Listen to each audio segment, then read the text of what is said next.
I don't want to be the boy that runs in the back. I don't want to be the kid that falls in the dark. All I really want to be is the guy that gets that girl. Welcome to the AJ Steel Show. We discuss politics, sex, money, and everything in between. And now, here's your host, an immigrant, a self-made millionaire, an American, AJ Steel. Everything I say and do, I'm just not good enough for you. I don't want to be the boy that runs. Welcome to another exciting episode of the AJ Steel Show. I'm so glad to be back with you, and I hope that you know how much I appreciate your continued listenership and your social media friendship. We keep getting thousands of new listeners every month, despite the fact that we don't belong to any network or mainstream media conglomerate. And just last week, we hit top 40 in Canada and England. And believe it or not, we hit number 5 in Uganda. Yes, Uganda, Africa. Not to mention the fact that our podcast consistently ranks in the top 40 here in the USA. People ask me why this is happening, and I really don't have an answer.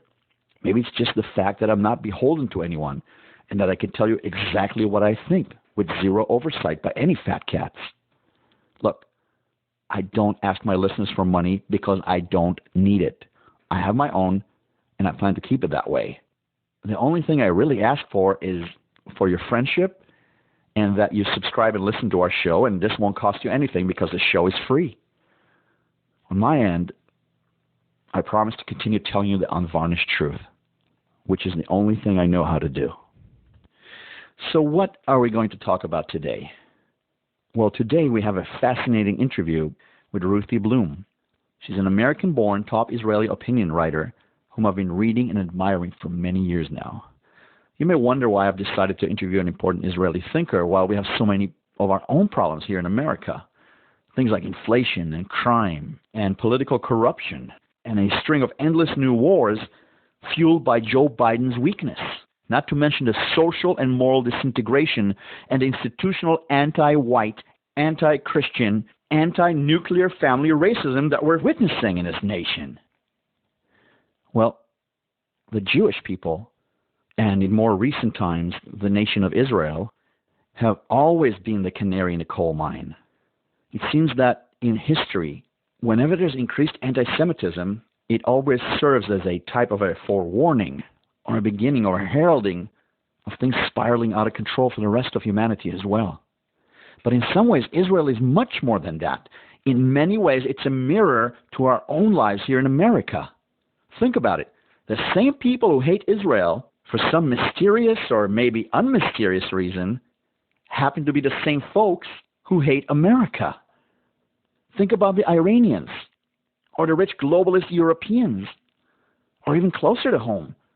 Think about the newer members of the Democratic Party, AOC, Ilhan Omar, Bernie Sanders, Louis Farrakhan, Antifa, BLM, the list goes on and on. They all hate America and everything that it stands for. And in the same breath, they also hate Israel with an equally unbridled passion. But there's also the other side. What about those who are known to love and admire our nation? Donald Trump, Ron DeSantis, Christians, evangelicals, Orthodox Jews, conservatives in general. They all love and support Israel with a passion that is in every way opposite to the left's and yet is just as strong. Look, our world is once again engaged in a struggle between the children of darkness and the children of the light. It's a war that's been going on since the beginning of human history, and it's never ended. It's a battle for the soul and survival of America and Israel, and only one side will win. The battle lines are drawn and clearly marked. The only question is, which side will you be on? Which side will you be on? Ladies and gentlemen, before I take a short break, I would like to remind you to spread the word about the AJ Steel Show and to ask all of your friends and family to subscribe to us for free. And don't forget to listen. The AJ Steel Show is available on all the major podcast providers, including Apple Podcasts, Spotify, Google Podcasts, iHeartRadio, and many others. I also hope that you don't forget to follow the AJ Steele Show on social media as well. It's one of the best chances I have to actually interact with all of you out there and to hear what you have to say. And a lot of the stuff I read there is very inspiring. Some of it is very anger-inducing, but in general, it's a nice community that we have on Twitter and Gab, etc. Okay, it's time for a break. When we get back, we will be joined by Ruthie Blum of the JNS and Jerusalem Post. This is AJ Steele. Don't go anywhere. All I really want to be is the guy that gets the The AJ Steele Show. Think of your loudmouth best friend, hated by all the wives, because he tells it just like it is.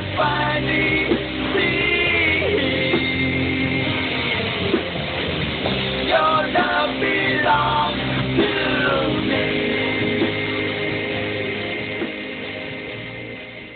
Welcome back to the AJ Steele Show. I'd like to introduce Ruthie Blum, an American-Israeli columnist for JNS, also known as the Jewish News Syndicate and the Jerusalem Post.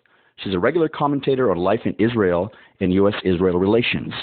She's the winner of the Louis Rapport Award for Excellence in Commentary, and she's also the author of the book To Hell in a Handbasket, Carter, Obama, and the Arab Spring. Ruthie, welcome to the AJ Steele Show. It's nice to be here. Great. So before I start the interview, I just wanted to let you know that I've been reading your excellent articles for many years now. And a funny thing happened while I was preparing for our conversation. I was trying to learn a little bit more about who you were, and I was reading your online biography, and I noticed that your father's name sounded very familiar to me. So I went into my library, and after a few minutes of searching, I found a book written by him. His name is obviously Norman Podhoretz, and it's called World War IV, which I bought and read in 2008. It sounds like you have a pretty fancy pedigree, huh? The apple didn't fall far from the tree. I suppose. So let's get to business, because this is what this is all about. So about 18 months ago, we had a political earthquake here in the U.S. when a seemingly senile Joe Biden, whom I consider to be a puppet of Obama and his globalist bosses, somehow managed to become president. We can talk all day about the so-called election and supposed record 81 million votes he received. But one way or another, he was installed in the White House as president. And now in Israel, you also had what I consider to be a globalist-driven tsunami, where a guy named Naftali Bennett, who got about 5% of the total Israeli vote, became prime minister. And the guy who got the most votes, by far, Benjamin Netanyahu, is sitting in the opposition. Do you see any parallels between these two very weird elections, which ended up leading to radical left-wing governments in both countries? I see several parallels, though the systems, the electoral systems are so different that you can't really compare it. The real parallel is the love and or hatred for a particular individual. In the United States, it was Donald Trump, and in Israel, it's Bibi Netanyahu. That is very, very similar, that there is high emotions on, now, both Netanyahu and Trump are incredibly popular. But those who hate them so much that they were even willing, people in their own party, people on their own political side, to break away and go against them. And there's a similarity. There are many Republicans who turned against Trump, many right-wingers in Israel who turned against Netanyahu. And that started a lot of chaos.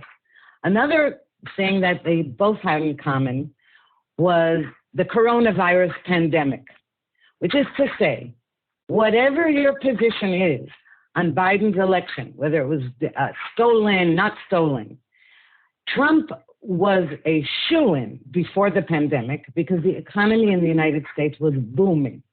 And let's face it, Americans, like everybody, we care about the economy because that is connected to everything we do in our daily lives. So everyone cares about the economy. So anyway, what happened was the pandemic came along and destroyed economies.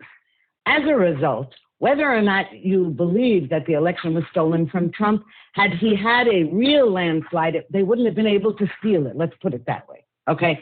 And in Israel, now it's also interesting. Here I have to, put in parentheses. What's really fascinating is how everybody judged the pandemic based on the hatred for the leader, okay? In the United States, when Trump was quite blasé about the pandemic and said, get about your business, do what you have to do, we're not shutting down anything, he was attacked for killing people, right? You're killing all these people and you're not taking this seriously. In Israel, Netanyahu had the opposite approach. Lock everything down. It was a germophobic approach right from the beginning. Stay away from your loved ones. Lock everything down. Shut down the stores. And he was accused of killing everything and killing people because it didn't have to do with people's view of the virus, but rather their view of the leader in question.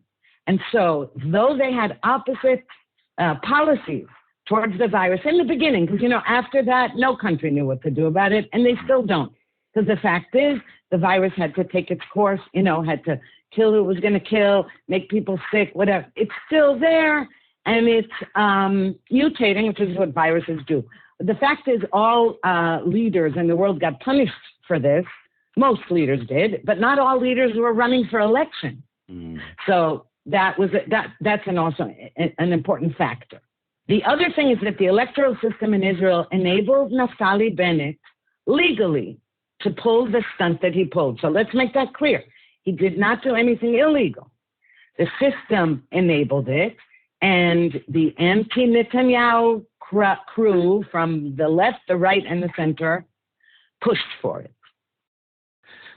So we can talk about whether he did things legally or not. He definitely lied to the Israeli people, as far as what I know. And also, if we're going to talk about the totally. Let me interrupt you here for 1 second.